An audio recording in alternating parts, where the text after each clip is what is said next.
Guys আসসালামু আলাইকুম, welcome back to my channel. কেমন আছো তোমরা সবাই? আশা করি ভালো আছো। তো গাইস তোমাদের মাঝে ঝটপট একটি রেসিপি নিয়ে চলে আসলাম। তো আজকে কি রেসিপি তোমাদের সাথে শেয়ার করব। তো গাইস এখানে আমি থানকুনি পাতা নিয়েছি বেটে আর ডাল। থানকুনি পাতাটা কিন্তু সবাই চিনো, এটা খুবই উপকারী পাতা। আর এই পাতা দিয়ে কিন্তু খুবই অসাধারণ খাবার তৈরি করা যায় আর রেসিপি তৈরি হয়।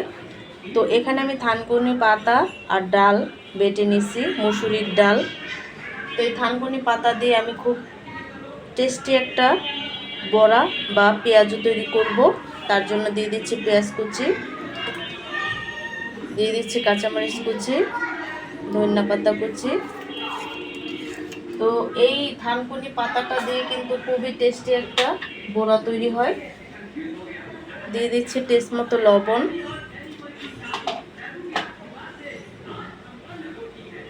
দিয়ে দিচ্ছি সামান্য একটু হলুদের গুঁড়ো, আর দিয়ে দিচ্ছি এখানে চালের গুঁড়ো। অনেকে চালের গুঁড়োটা দেয় না, তোমরা না চাইলে স্কিপ করতে পারো, কিন্তু আমার কাছে ভালো লাগে তার জন্য আমি দিলাম।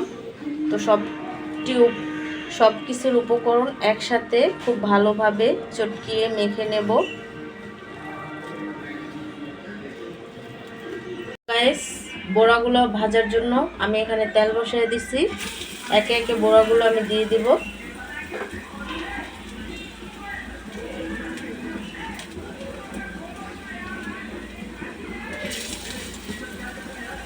দেখো বড়াগুলো কিন্তু আমি ছেড়ে দিছি, মোচমোচা লাল করে ভেজে উঠাবো। বড়াগুলো কিন্তু খুব লাল লাল করে ভাজা হয়ে গেছে। তো এখন আমি তুলে নেব।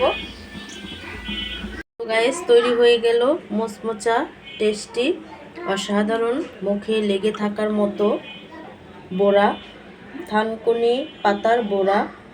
এটাকে যে যে নামে চিনে সেই নামেই বলে এবং ডাকে।